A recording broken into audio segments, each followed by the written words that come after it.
Happy Saturday to you all. Welcome to Simon's Trading Channel. Is this on? Is this thing on? Hopefully it is. Hopefully you can hear me okay.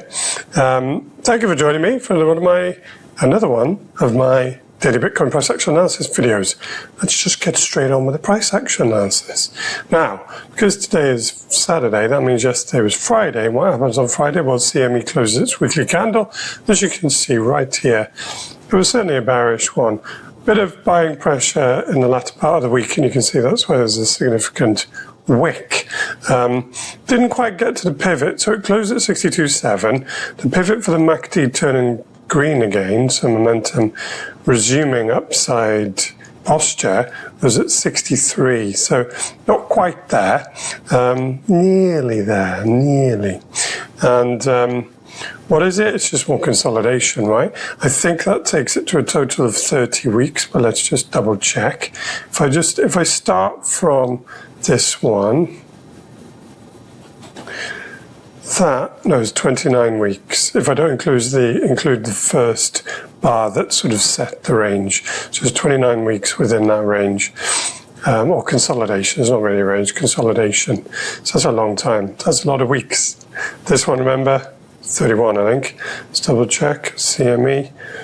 So if I don't include the first one, so start it from there, and then it broke out on that one. 30 that was, including the breakout week. Oh, I wonder if next week will be the breakout week. How interesting. What else have I got to say about that? Probably it for now. If you look at a Fibonacci retracement of this move on the weekly time frame, from the low to the high, I've done that pretty inaccurately. It did retrace pretty much down to the 0.5, which is, that's all fine. I don't think I'd want to see a weekly closure back below the 618, which is coming in at 58 on CME. I just wouldn't like that. I don't want you to do that, Bitcoin.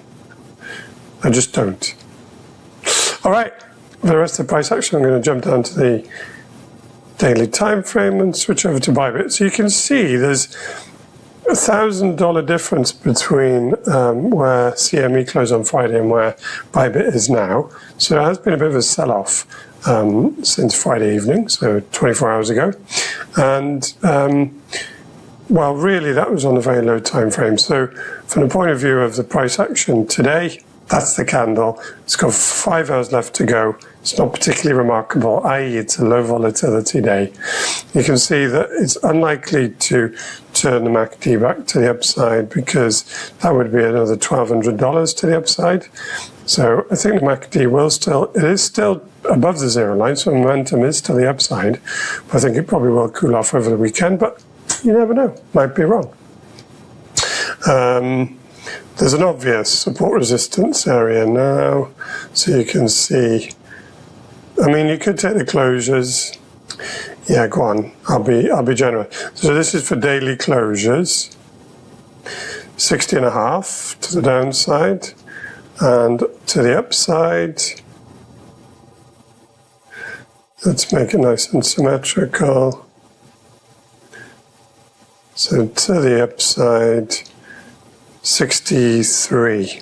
I think it's more like 62.5. So there you go. There's a little daily range for closures. Remember, closures.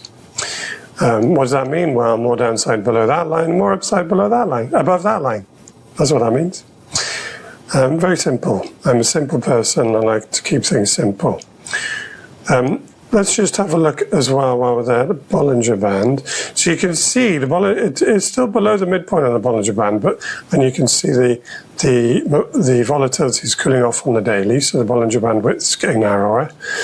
Remember, if that narrows further, then what tends to happen, reduced volatility is expansion of volatility or widening in the Bollinger Bands, and it's more likely that increased volatility will be with an upside move if the price action is above the midpoint on the Bollinger Band at the time it occurs. So at the moment it's below it. So that's worth thinking about. Switch down to the 4 hour, and you can see, yeah, it's huge consolidation. So there's an even narrower range on the 4 hour. So if you look at 4 hour closures, so I'll use the same blue lines, but remember that these were for daily closures. I would argue that it's seeing a bit of support here for 4 hour closures, which is in line with these. Yeah, it probably doesn't mean too much though.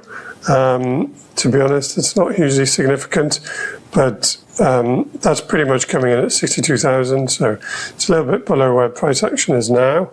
So the longer that Bitcoin stays really above 62 would be amazing, but probably more significantly above 61 and change, which is the midpoint of the Bollinger Band. Then when volatility does expand, well, price is above the midpoint, so it's more likely to be an upside move. So more likely to do, something like this into next week, rather than if the price then starts to live below the midpoint of the Bollinger Band, and then you get expansion, then it's more likely to do that. So yeah, significant area at the moment on the 4 hour around 61. Just call it 61,000, makes life easier. It's trying very hard to get back above the 0 line, the MACD is, so momentum's trying hard to switch back to the upside on the 4 hour, and that will occur if Bitcoin can close a 4 hour. It's a bit far away for this, 64. I don't think that's true. It's true on the current rate of change, but I think that will alter the closer that the MACD gets to the 0 line. But you can see it'll remain green. Sorry, I just whacked my mic.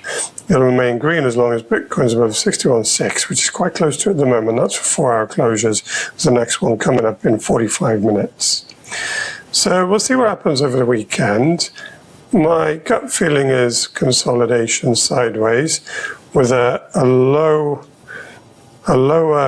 limit, call it 60,000, and an upper limit of probably 62.5. So somewhere between those two, I think, is just fair game at the moment. For the weekend consolidation, I'd like to see Bitcoin now on a 4 hour time frame stay above 61,360. That would just make good sense to me. All right, there you go.